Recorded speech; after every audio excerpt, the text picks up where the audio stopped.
Sydney, I'm an emotional mess. I've been here for 5 minutes. It's not for everybody. Oh man, I promised myself I wouldn't adopt one today, but I want to bring her home. This is one of those experiences that'll stay with me forever. Today I'm stepping into the heart of an animal shelter here in San Diego, into a world most people never get to see. I get to meet the faces behind the mission and hear stories of survival, second chances, and unconditional love. It's emotional and eye-opening. These animals don't have a voice. They've been abandoned, left behind, or lost, but the people here show up every single day to speak on their behalf. And for the next 8 hours, I get to work alongside them to see what it's really like. This is a day in the life at an animal shelter in San Diego, California.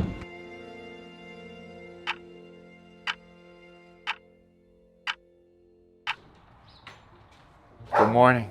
It's just after 7 a.m. here in Encinitas, and we're getting our day started. This, my friends, is Sydney. Step one is getting the dogs out to their yards after being in their kennels. Oh, he's so excited. Come on. Hi, buddy. Each dog have their own yard? Each dog has their own yard. It changes a bit depending on who likes their neighbor and who doesn't. Hi, buddy. She's going home today. Oh, you got adopted? Did you ever get emotionally attached to these guys? Oh yeah. That's gotta be hard for you. Yeah, it is. What's her name? Babushka. Babushka, little grandma. Babushka, it's this beautiful husky who just got adopted. Taking her out, she leaves today. Everybody's ready to go outside today. Oh, look at this guy. He's also adopted and going home today. Oh, you're going home today, buddy? This is Igor. Igor, that's perfect name. Look at Igor, what the cutest furry little Frenchie who just had surgery and now he's got adopted. He's so excited running around. Sydney, I'm an emotional mess. I've been here for 5 minutes. It's not for everybody. It is not for everybody. Oh my gosh. Sydney doesn't waste any time in the morning. She moves as quickly as possible to get everyone out of their overnight kennels and into their designated yards. And while she continues to free up the pups, we get a quick peek into the habitat with John. Let's hop on in here and meet somebody. Oh, look at this little spot. They're loving, they're cuddly, they're snuggly. They know how to use a litter box. And really, rabbits make great pets.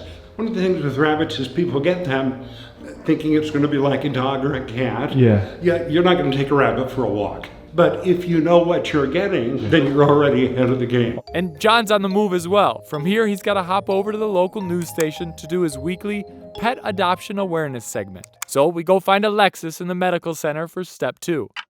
All right, so this is step 2 of the day. We're with Alexis. I see meds in all different dishes with what I assume to be the names of the animals. Yes, we're gonna pass out meds to dogs and cats. All right, let's do it. Even if it's probably obvious to state how important Alexis's role is, making sure the right meds get to the right animals, it's just incredible to witness this careful process. Louis, he gets allergy drops for immunotherapy, so I'm gonna go in there, play with him a bit, and then this goes in his mouth, like under his tongue. He does really good with it. 1, 2, good boy. Just think about how hard it is to get one of your cats or dogs to take their meds. Now try doing that with an entire complex full of them. She builds trust, learns their personalities, and gets creative when they're picky. So he's kind of picky, so I have to give him this and then chase it with cream cheese. Hi, Pacoon. Here. I was desperately searching for any shelter job because I knew that's what I wanted to do. Roger! He's a special guy. I was kind of always animal obsessed, like really animal obsessed, so I started working in private animal hospitals, transferred over to shelters, and I was immediately like, this is what I'm doing for the rest of my life, like as long as I can. That's Snork. Snork? Yeah, she has CIRDC, which is Canine Infectious Respiratory Disease Complex, which is basically another name for kennel cough. Oh, buddy. She's a beagle mix, she's 10 months. Oh, you are the cutest thing. Snork just got here, new arrival. She's got a little bit of a kennel cough and she has seizures. I want to bring her home. I know we should keep moving, but you're so cute. You're so cute. You want a little more? Here. I'll cheat. Oh. All right. Whew. This is how you do this every day. Just see these beautiful faces. Look at her. Rewarding when they get adopted. You're going to be out of here very soon. I know it. Yes. And maybe by the end of the day, from me. Yeah. Hi, Mimi. Come on, Mimis. She's mostly deaf, but She has good sight. I'm gonna give her this. She does not like it, so I'm just gonna give it to her like this, and then she kind of jumps around and salivates, but that's just the way the med is. You did it already? Yeah, I just gave it. Alexis, you're a champ. Oh my gosh, that was impressive. Alrighty, meds are done. Meds are done. All right, with dogs moved and meds delivered, breakfast now becomes the focus. I'm just doing the special diets. This is Georgie. He's getting the farmer's dogs. And are you the food specialist, or is this just your job for the day? We all do this. Everybody does it. Yeah. Okay. Whoever wants to make food usually will come in here in the morning and start writing on the bowls. So everyone kind of does everything here, huh? Yeah, pretty much. And what do you got? Is it always a mix of wet and dry? Usually, unless the dog does not like wet food or does not like dry food. What do you got over here? Same thing. Same thing? Yeah. What are those packets? You know, I'm honestly not sure. We haven't used this one before. It's a gut probiotic. There you Yeah, it's probiotic. Oh, for the gut? Yeah. Wow. So you guys are like, Poop masters too. They analyze the poop. They see what they can change, and Yeah, we then have a poop scale. Like it could Yeah, be there's 1 like to a 7. 1 to 7. Really? Yeah. 1 to 7. I'm gonna remember this now. 7's water, and 1 is too hard. Yeah. Okay, so you want a nice number 4 poop. Yes. Yeah. Okay. what's your favorite part of the job? That's so hard. Honestly, probably making food. I've enjoyed this part of the job for a while now. Yeah. Yeah, it's like cooking with less stakes. Okay. How about you? Favorite part of the job? Watching the animals get adopted? Yeah, alright. You guys are just running them out now? As food gets distributed across the campus, there's one last major aspect of the morning routine that can't be avoided: the cleanup. It's really an all-day battle to keep this place poop-free, but it just proves how much love this team has for the work. Speaking of which, I'm going to take what I learned here today and teach my neighbor how to properly clean up after his dog. Tom, if you're watching this, not cool, man. I know it's you. All right, well, food's out being delivered. I want to take a quick second. Take a look at this. This is where all of the towels are, all of the blankets, all of the bedding, and all of the toys. They're very well organized in sections over here. So every night when the dogs get put back in their kennels, they're given enrichment. And we'll see that at the end of the day, hopefully with Sydney. But look at all of these toys, towels, small beds, everything right in this area, very well organized. And speaking of toys, I want to take 60 seconds to give a big shout out to the sponsor of this week's video, the one who made this episode possible, and that is Bark. Now, this is a perfect partnership because Bark is the leading dog first company delivering joy to pups and their people through high quality treats, toys, and experiences. Bark toys are durable and built for fun, built for any dog's play style. And Bark treats are ridiculously nutritious, and they're made only in the US or Canada. They offer monthly box subscriptions, or you can grab something from one of the many retail partners, from grocery stores to specialty pet shops. So you can bring the fun of Bark to pups everywhere. They don't have to be in an animal shelter to get all these incredible toys. For example, you can run over to Target, Walmart, or PetSmart right now and grab your dog a durable toy or a delicious treat. So again, I just want to say thank you for sponsoring this video, Bark, and making this happen. It's a very special cause, and it means a lot to get behind this. And again, if you guys want to give your pup some joy, make sure you scan the QR code right here or click on the link in my description for more information to give your pup some fun, some treats, some toys, some experiences. Just like that, let's dive back into the day. All right, we are now officially in the transport vehicle. I'm alongside Jack and Michelle, and what's our goal? What's our plan for this morning? Yeah, so this morning we're going to be going to San Diego Humane Society. They're a large shelter in the area. We're partners with them. We're going to go look at some dogs that they're hoping to exit to rescue. Jack will be going there doing a quick physical and behavioral wellness exam, and then we'll see who we can take. As we walk in, let me explain what's happening. This massive compound is the San Diego Humane Society, an organization that has a $17 million contract with the city of San Diego, which requires them to take all lost, abandoned, or owner-surrendered pets of any kind without limitation. And Rancho Coastal has partnered with them to provide sort of a relief valve for their overcrowding. While Rancho Coastal may have 100 dogs on site, here it can be in the thousands. But Rancho doesn't have any government contracts, so they can be selective about which dogs they house at their facility. And truthfully, they have to be selective because they interact with the dogs a lot more than they do here at the center. Campus is massive. This is wild. Right, it's beautiful, right? Oh my gosh. Isn't it amazing like how the kennels are all angled? Oh my to gosh. reduce the dog's stress so they don't have to look at each other? Hi. Hi. And what is Jack looking for or looking at? So every animal that we consider for our adoption program gets a behavioral and wellness evaluation prior to commitment. You know, our adoption program is geared for companion animals. So, you know, we're really just looking for dogs who are social. We want to see if there's any going to be like behavior concerns. We want to know about that. Okay. And then we're very conscious about our current population back at the shelter. So we just want to make sure that, you know, we're well equipped to provide everyone the care that they need. So Jack's really just doing a very easy assessment to see like what's going on. We are trained to kind of read body language pretty well, so it never push it. We're all fear-free certified. Fear-free? Mm-hmm. Meaning you guys don't have fear or the shelter doesn't have So fear? it's really basically a way of conducting yourself around animals to reduce their stress, anxiety, or frustration that they'll experience in an environment like this or like a vet setting or groomers. Most of the communication that, you know, we're listening to and being receptive to happens before we come into the kennel. We never, almost never ever see any aggressive behavior because we just know how to act and know how not to push animals. Sure. And, you know, that's really important for these kinds of relationships as well, as to establish that trust that we're not going to be compromising animals' welfare by putting them in unfair positions. Some things I can see in the body language, so you can see a pretty soft body, like the dog isn't flexing its muscles. Its tail is even with the horizon of its body and it's wagging in a really loose way. Some signs of nervousness we can see is that the dog is kind of leaning backwards, taking steps backwards. And you can see when Jack's touching the dog, they start to freeze up a little bit. Okay. Signs of conflict, signs of uncertainty.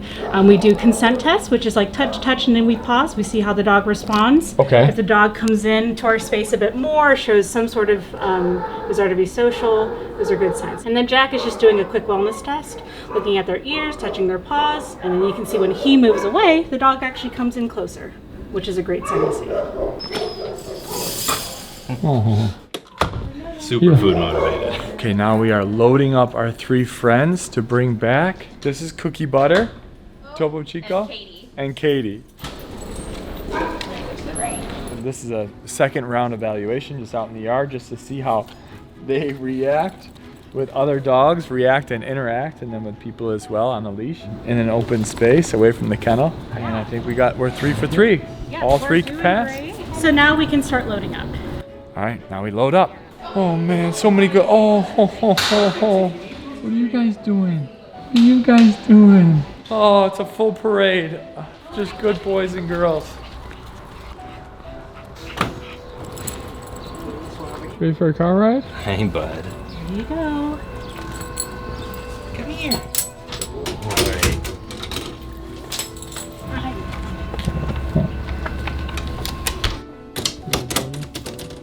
Don't worry, it's not too far, okay guys?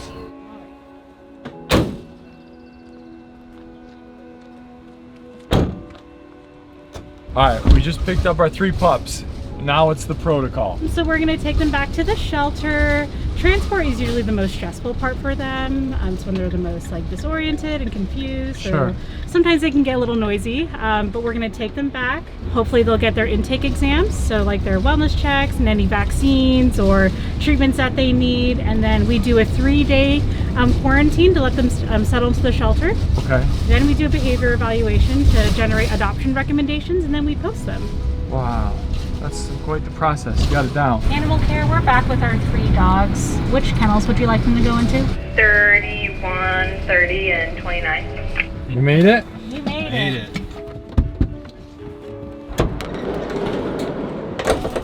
You made it. Made it, buddy. All right, we just got the 3 little beauties into their local establishment, and I'm already emotional. You know, like we're driving here and we were talking about it. both Michelle and Jack brought up a really good point. It was compassion fatigue. Compassion fatigue is something that's just not talked about enough, and it's something that you see in these caretaker industries like nurses, first responders, doctors, and it's really just like how taking care of other people or other animals really affects you. Like it can really wear down a person. There's a sense of, you know, emotional ability that is missed that other people don't get. So we always talk about, you know, if you're feeling something, say something for sure, because, you know, there are people that understand even if it feels like there isn't. I didn't think I was going to be this emotional today.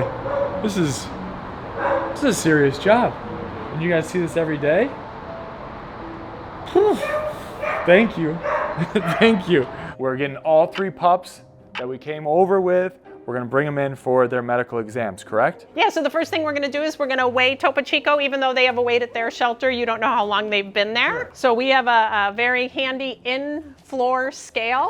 6.3 pounds? 6.3 pounds. Okay. This must be a young dog, huh? Yeah, he's about a year. So she's looking for discharge in the eyes, any kind of ear infections, things like that. But so far he's all clear. So now we have to take his temperature. This isn't always the fun part for them. Oh, but you got cream cheese though. Buddy. Yeah, so a lot of times we just distract with cream cheese and as little restraint as possible. And sometimes with cream cheese, we don't need to restrain. See? Philadelphia cream cheese. 126. Philadelphia cream cheese. You can't even feel it when they shove stuff up your butt. Correct.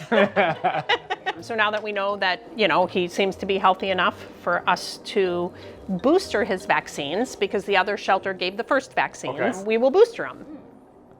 So I'm just going to be ready just in case he gets, I'm going to take this off because he is getting poked. The cream cheese might just be enough, but it might not. I have to be at least ready to restrain him because our job is to make sure that he doesn't bite, because if he bites, then he has a bite on his record. I also need to protect the staff, right? So we don't want people getting bit, but we also don't want a dog to get a bite on its record for getting poked with a needle. That's not fair, right? In California, no matter why they bite, even if it's understandable, that's a bite. So what I usually do, and sometimes they just get a little bit nervous, is I'll do this. And so he's gonna feed and I'm gonna scratch and just be ready in case he turns. And maybe he won't even do anything. Yep, he said, okay. Wow, Topo Chico, good job. This is kind of what we call fear-free, right? Fear-free handling is a big movement in animal shelters, and it's all about the least amount of restraint and the least fear-free handling that you can do for any kind of treatments. Oh my gosh. Easy peasy. And do they, we were talking microchips, do you test for that? Or they already, I just scanned it, so there it is. It dinged. Wow, and it gives you all the information? Yeah, well, just the numbers. And Okay. There's a database that you can look into to see when they got chipped, all that. But wow. Yeah. The microchip in the dogs. And what would you say percentage of dogs that come and have it? Most do, correct? Most do because they're transferred from other shelters, and they'll do that at their other shelter before they come to us. But the kittens aren't, so we'll chip them when they're little babies. How about the rabbits? And rabbits. Really? Mm-hmm. Yep. Yeah. And the shelters will chip them too, but if you look at the paperwork on a lot of these animals that we're getting from the shelters, they weren't microchipped when they came into those shelters. Oh, okay. So those shelters that we're pulling from are doing that work, getting them in, scanning them for chips, seeing if they have an owner, and then they're doing a lot of microchipping at their facilities. Wow, okay. Yeah. I didn't know that. This is one big advertisement to come adopt, but come get Topo Chico now. He probably won't be here by the time this video is released, so. True story. If you don't have Topo Chico, you come get somebody else because this little cutie's going fast. All right, as I walk over from my dog training lesson, I want to catch the CEO really quick to ask her directly probably the most difficult question of the day. Ladies and gentlemen, this is Judy. I closed a very active law practice in order to take the position as president and CEO. This place is amazing. Tell me about turnover. Tell me about euthanasia. Tell me about how that works at a place like this, because I know in the comments, that'll be the first question is like, they kill all the dogs, or, you know, shelters do this. How do I explain that to you guys commenting in a more accurate way? So let's start with a premise. First premise and most important is that 90% of our animals come from other shelters. Our mission is to help relieve overcrowding in the county facilities that are required to take from the general public. So we never have more than we can handle in our care first. Okay. Second important factor is we don't euthanize for time and space. We can hold on to an animal as long as it takes for us to find the perfect home for that animal. I understand. So we are in a different position than others that are feeling pressed by overpopulation. In San Diego County, however, I'm a member of a coalition, and in the coalition we have all agreed that we will not euthanize for time and space. And that includes, I think we're 9 shelters now, and we expect to grow to about 12 shelters. In the coalition. In the coalition. So that's another important factor. So it's unique to San Diego County, but it's really an important accomplishment. 98% of the animals that we take in go home. And that 2% usually are animals that are facing significant medical or behavioral concerns that make them truly unadoptable. We have a duty to make sure that what we put into the community is safe and obviously as healthy as they can be. Sometimes animals go home with health histories or medical history, but that's different than when an animal is really suffering. We do very little, very few euthanasias, and I am the only person who makes that decision. It comes down to you? It comes down to me. We evaluate the animal's condition, we evaluate the potential for that animal to become adoptable. We evaluate whether there are any risks in putting that animal out in the community, and we make a decision which is very long thought out and carefully crafted to be what is in the best interest of the animal. Humane euthanasia may be the right answer. Now I can join Libby and Zaleski for a crash course on how to properly train your new dog.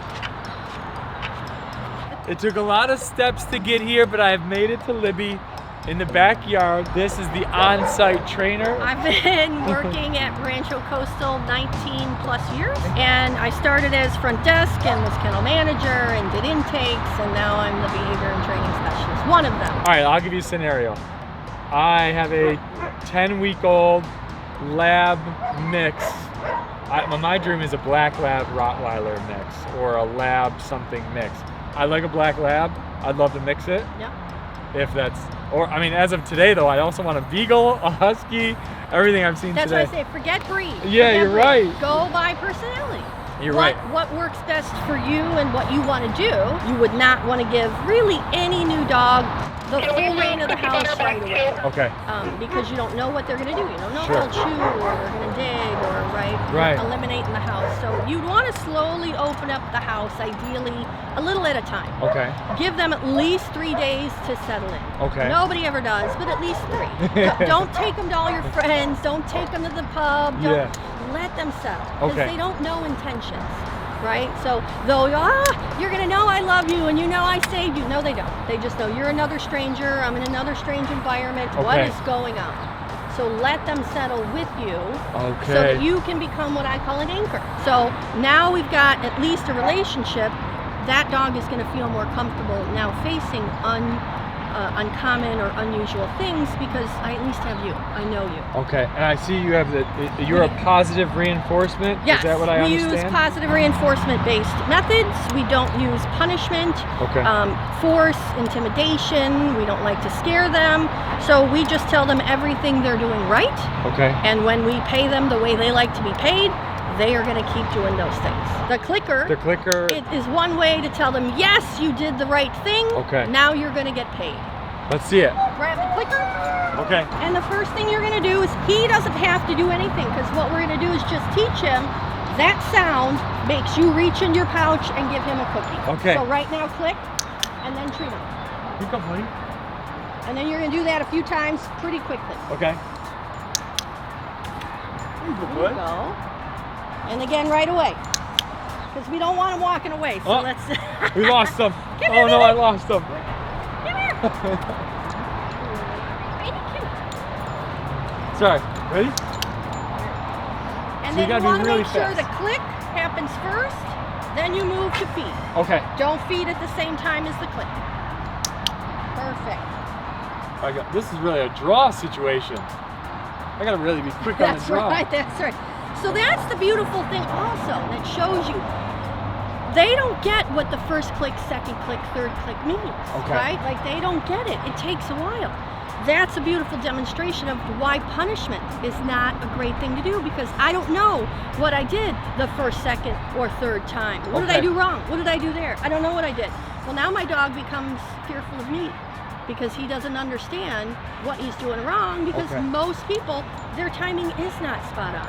It doesn't happen the moment they did the wrong thing or the right thing. Okay. Right? So we have to use consistency and keep practicing our timing with click. Oh, as soon as the butt hit the floor, click, right? Not when they bring in the butt up, right? So that just shows you he still is not clear. That click certainly means treat. Otherwise, his head would be whipping towards you as soon as he heard that click. Okay.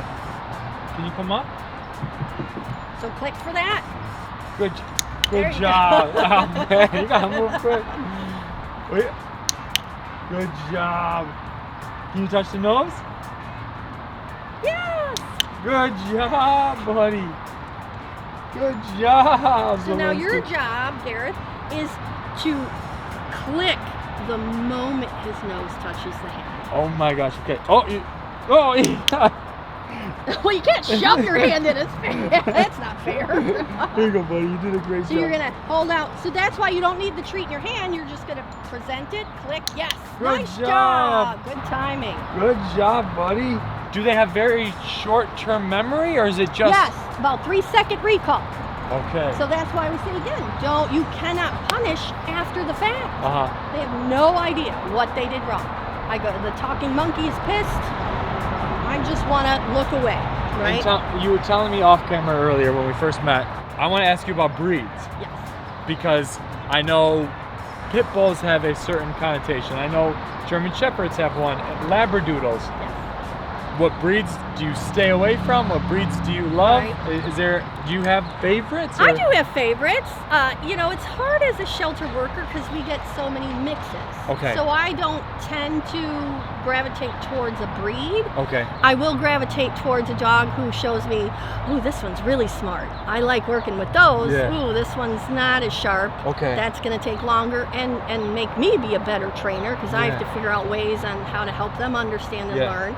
So I like the smart dogs because they make me look smart. Who's a smart dog traditionally, and who's a dumb dog traditionally? Again. That'd be a terrible question. No, that's not terrible because there are dumber ones. The hounds unfortunately can be more challenging to train. Okay. I don't love the word stubborn. I like the word They're smart. focused? They're focused. That's what they want to do. Okay. And again, a smart dog who's like, I'm not working for you. Okay. No, that's a smart dog. They want high payment for you asking me to do whatever you want me to do. That's not worth it. That's a smart dog. They want return on investment. Yes, absolutely. That's smart. I get that. And talk to me about the Labradoodle craze. Oh, well, we don't, as you know, we don't get too many here. I did see one that was adopted. That got adopted the moment they became adopted. What's the craze with Labradoodles? It's the hyperallergenic, or what? That's what people think, but there is no true hypoallergenic dog. Come on in here. Come on in here. Say that again. There is no true hypoallergenic dog. It has to do with the proteins in the dog system. Every dog has a different amount of proteins. Okay. Now, there are dogs who shed less. Okay. So our low shedders, that tends to be what people really want. Is because then you don't have as much dander. Oh, you don't have as much hair to possibly cause a reaction. Yeah. But those dogs, if they put their nose to you or they lick you, still can cause an allergic reaction. Okay, I see. Now, is it fair to say, because Judy was saying that some Huskies and German Shepherds traditionally are tougher over time in the... Yes, the Shepherds have a really hard time in the shelters. The Pit Bulls have a really hard time. They have shown to be some of the quicker deteriorators. Okay. Again, I don't say anything across the board anymore. Okay. I don't say Huskies are this way or those are this way, just because I've seen everything. We just got word from Michelle. Zaleski is now getting a showing. Oh my goodness. Oh. Potential adopter hanging out with him inside the fenced-in area here. As everybody has echoed all day, this is without a doubt the best part of the job, when people come in and meet their new family members for the first time. Zaleski, of course, nails the face-to-face interview to hopefully move forward with his adoption process. And it's with the most heartfelt of emotions I can say he won't be the only one moving out today. we have a very exciting moment. Maddie, who are you here to get? I'm here to get Miss Babushka. Babushka, we met earlier today. So Maddie, I'm gonna have Jalen grab the collar, leash, and harness. I hope this fits her. It's an extra large because she's a big girl. If not, I also brought a collar as well. Cool. Okay, thank you. So this is our adoption receipt. Maddie, are you nervous? Not at all. Babushka, you're going home. See you guys. The harness is a little bit big. Oh my goodness, I thought I wasn't gonna fit you. Hello. But the collar's perfect. Here she is, and then I will go grab food. I will be right back. Maddie, how do you feel? Very excited. My gosh, I'm getting emotional. It seems like someone else is excited too. Babushka, are you excited? You get to go. You're free. You're getting out. Oh, and then just like that, she's gone. Wait, how do you guys feel? Why am I so emotional? I don't even know Babushka that well. I'm an emotional wreck right now. They just go back to work. Everybody else just carries on his business as usual. I'm sitting in the lobby of the Humane Society, about to tear up because Babushka just went home for the first time. And she's just on to the next one. Yeah, but that's the good part about it. We want to make sure that all of them go home. I guess so. My heart is racing. You know those videos where the dog sees the military guy for the first time? Those get me every time. So who are you here to pick up today, Mary Lou? Her name here was Chapapuli, but I named her Keiki, and I want a companion, and I love cats. How did you find Rancho Coastal in particular? It's our local. Yeah, it's your local spot? Local. Yeah, I live in Acadia. I had no idea. And I walked in and thought, I think I want to live here. It's really beautiful and very professional. Amazing. Can I answer any questions for you? I'm so happy. Hi, I'm picking you up, baby girl. Was she afraid? Congratulations. She was very excited. She said, oh my God, I'm so happy, I'm gonna cry. That's cool. She's got a little partner. I'm just hanging out in reception. If you guys want to have an emotional day, you can just sit right on this bench right here and just hang out and watch people come adopt dogs and cats. I've lost it. Guys, this is John. John, I'm just sitting here looking out of the parking lot as someone adopted a cat. Do you ever get used to this? I've been working in animal shelters for 26 years and I volunteered before that. And I've seen tens of thousands of people walk out the door with their new pet. Yeah. Every single time, I swear. Every single time. It gets you. Get it here.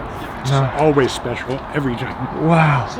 Go to the animal shelter, the rescue nearest you, make a difference, save a life. The Bob Barker of San Diego. All right, started my day with Sydney, finishing my day with Sydney. She is just taking out the enrichment for all the dogs.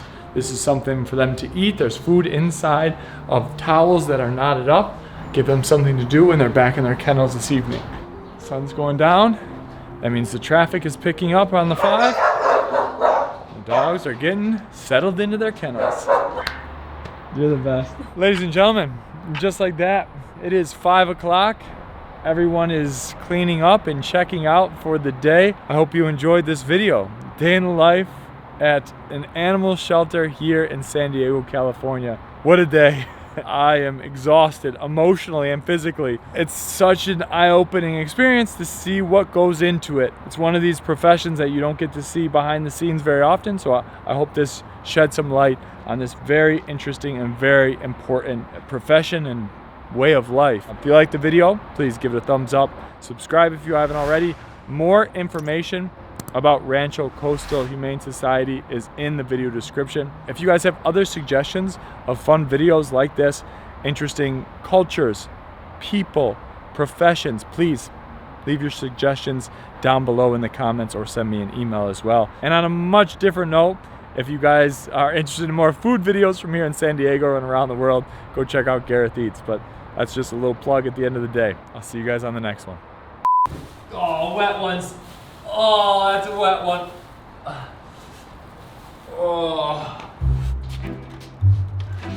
It just opened 2 seconds ago. Oh, that's funny. Man, I'm on the books for like 7 adoptions already. I didn't tell you guys this. Behind the scenes blooper. Brandon is also deathly allergic to cats and dogs. And if you guys don't know, he's also very allergic to seafood, and we've shot a lot of seafood videos. Why did he even hire me? Are all dogs pro-vax? All dogs are pro-vax. I'll cut that. That's a cut. Labradoodles are a lie. That's it. That'll be the hot. No, I'll cut this part, but that'll be the hot. Let's see if I can get Zelensky under the Livy tuliage. Tuliage? Tuliage. Tuliage? Is it Tuliage or Tuliage? Tuliage? Under her leadership. I always find it funny. You see huskies a lot in San Diego, and I always see them running on the beach and stuff, and I always think, they don't want to be here. They want to be in Alaska. Michelle, everyone's been talking to me today. What is kitty season? Yeah, so kitten season is like the time of the year, usually spring or summer, when, you know, we see baby animals come into the shelter. And that is like the time to adopt a baby animal if you're looking. All the kittens are made during spring break.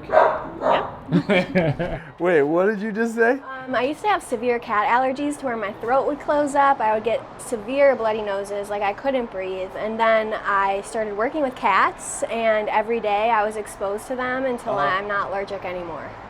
It took a few years, but now I'm not allergic. A few years? Yeah. Oh my I was gosh. committed to like getting over my allergies. You're like, no, body. We're not doing this, body. I cannot be away from cats. Like, Alexis just shocked her system enough to not be allergic anymore. Brandon, maybe that's what we got to do with you. Yeah. Just feed you a ton of shrimp and seafood and put you in front of cats. We're already halfway there.